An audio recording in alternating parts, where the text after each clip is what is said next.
Do you remember the Ukraine war? Yeah, it's still going on, still deadly, still expensive, still quietly shaping the entire world while most people have mentally tapped out. At first, it was everywhere. Blue and yellow flags on Instagram, Zelensky on magazine covers, US politicians doing photo hops in Kiev like it was the new Capitol Hill. But now, it's been background noise for most of us. And that's exactly how they want it. Because behind the headlines, behind the war footage and the freedom hashtags, this conflict has turned into something else. A proxy war, a money printer, a test lab for Western dominance. And guess who's funding it? You are funding it. Your tax dollars, your cost of living, your future, all being siphoned into a war with no clear exit plan and no honest explanation. This is not just about Ukraine. It's about what war means when it's no longer about winning, but about keeping the right people rich and the rest of us confused.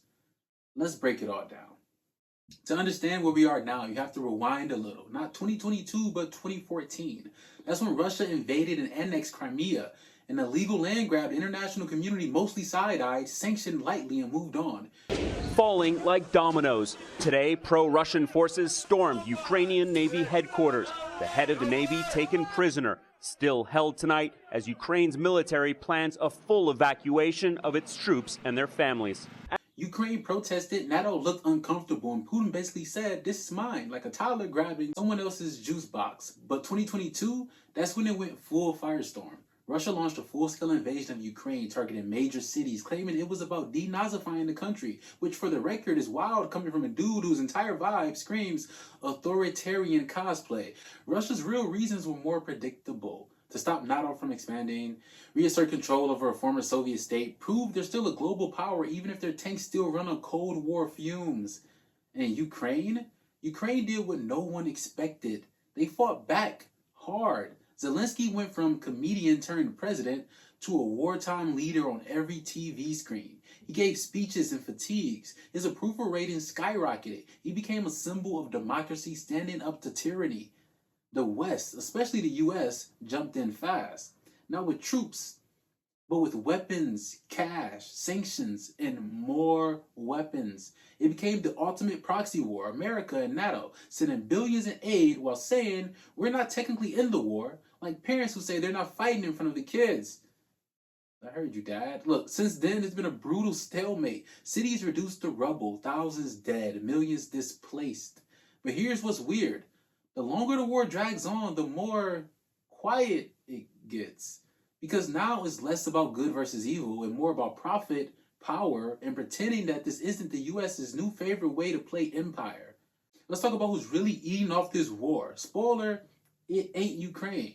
Look, since 2022, the US has sent more than $170 billion in aid to Ukraine. Weapons, equipment, training, logistics, more weapons. And while some of that's definitely going to help them, they're not the only ones cashing checks. Lockheed Martin, Raytheon, Northrop Grumman, the usual suspects. War is good business, and Ukraine is the hottest startup in the arms industry. Every missile, drone, and bullet that gets used needs to be replaced. That's not aid, it's a subscription plan. And here's the real scam. A lot of that money never leaves the US. It goes to defense contractors to manufacture weapons, which we then send to Ukraine. It's like buying someone dinner with their own credit card and calling it a gift.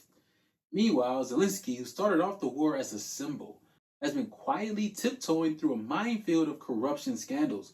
Ukrainian oligarchs haven't disappeared. Government officials haven't suddenly become saints.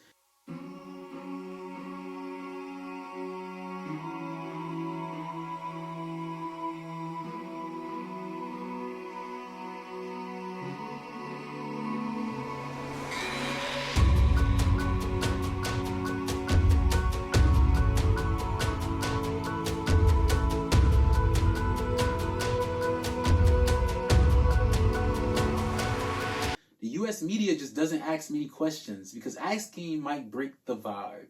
And don't get it twisted, Russia is just as dirty, maybe more dirty. Sanctioned billionaires are still eating just fine. Putin's inner circle was doing business through back channels with India, China, even parts of Europe. This is not just a war. This is a redistribution of wealth from taxpayers to weapons manufacturers, from global solidarity to defense lobby profits. From we stand with Ukraine to buy Raytheon stock while it's hot. And guess what Congress did last year while approving $60 billion more in Ukraine funding? They let child tax credits expire, slashed food assistance, told rail workers they couldn't strike for sick days. So when they say we can't afford housing, healthcare, or education, what they really mean is we already spent it in Eastern Europe. They hope you're too busy doom scrolling to notice. Look, this war is not just about Ukraine versus Russia. When Russia invaded, the West responded with a full-on cancel campaign, sanctions, travel bans, frozen assets, and a level of moral outrage we haven't seen since, well, ever, unless oil was involved. But here's the thing. The rest of the world didn't exactly fall in line. Countries in Africa, Asia, and South America didn't want to pick sides. Not because they support Putin, but because they remember what Western intervention looks like, and they're tired of being told who the good guys are by people who drone strike wedding parties. Russia didn't fold, it diversified. It started selling oil to China, India, and anyone willing to pay something other than dollars. They built deeper ties with Iran, North Korea, and BRICS nations, basically creating a shadow economy while America tried to starve them out. And BRICS, that's Brazil, Russia, India, China, and South Africa, plus now a handful of new countries eager to join. They're trying to build an economic order that doesn't rely on the US dollar, US banks, or US approval, which is actually good for them, but whatever. I'm not picking sides. So while America thought this war would isolate Russia, it actually accelerated the decline of US global influence. In Europe, sanctions boomeranged. Energy prices spiked. Inflation hit hard, protests erupted, and Russia somehow still made record profits selling oil on the low.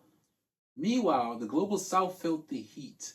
Ukraine and Russia supply a huge chunk of the world's grain. When that got disrupted, food prices soared in countries already stretched thin.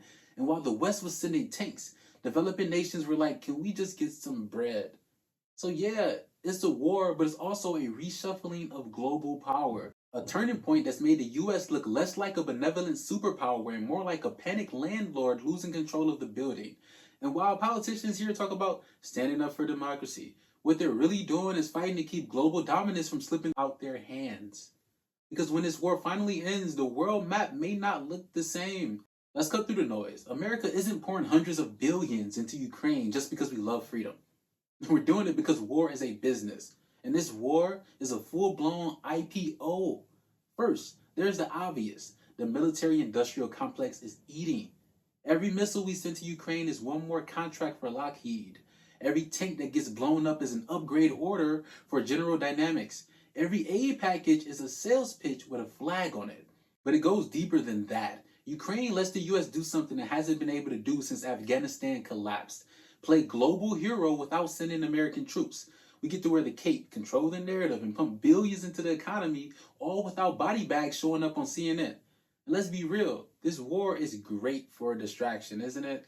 While people are yelling about Ukraine, nobody's asking why infrastructure is crumbling, why rent is higher than ever, and healthcare is still GoFundMe powered.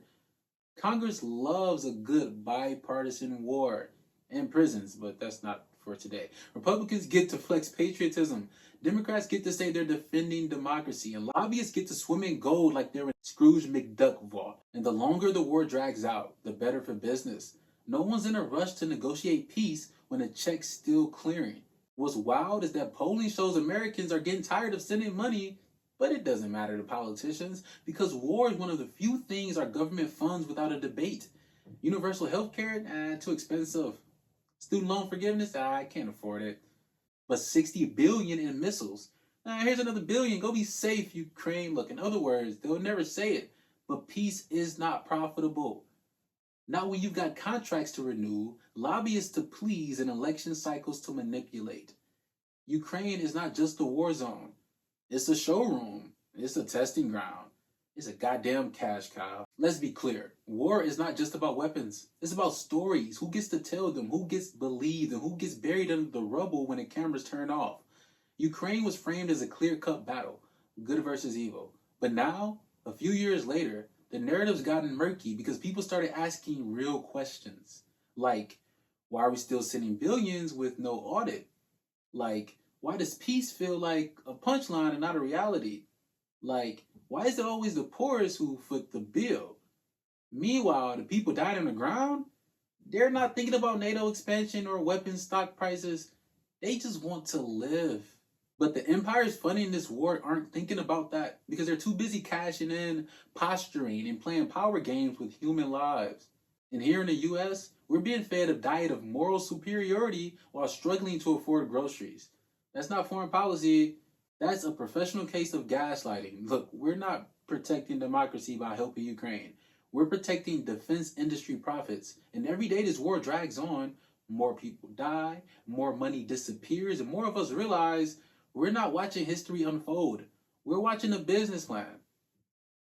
As a regular citizen of a country, I understand, like an American, like, yo, I don't support this, it's not a good idea, boom. But the decision to help Ukraine based on a commander in chief of a country who's been in conflict, in Cold War, like to sneak this, like, let me underhand you, like conflict with Russia for like 5, 6 decades, it makes sense why Russia, who wants to expand the economic system that's different from yours around the world, it makes sense why you would not want Russia to expand. It makes sense why you wouldn't want Russia to reclaim the land they lost when the Soviet Union broke apart.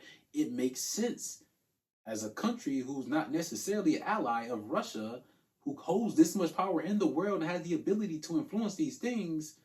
If I was commander in chief, I might have done the proxy war too, but it wouldn't have been for the same reasons. I would have wanted to immediately defeat Russia. Early in the war, there was opportunity for Russia to get beat. Early it was. Russia was disorganized. Russia was not expecting Ukraine to fight back the way it did. When the U.S. decided to fund Ukraine, it was kind of like a curveball. Outside of the money, outside of the defense contracts, outside of the lobbyists, outside of the billionaires, outside of all of these different reasons that people make political decisions that are not about the people, that are not about the country, that's not about the republic. As a decision maker, making a choice just about the republic, I would have also went into the proxy war against Russia. So there you have it. This is the Adonis Black Show, the only news show where we laugh to keep from crying. See you guys next episode. Peace.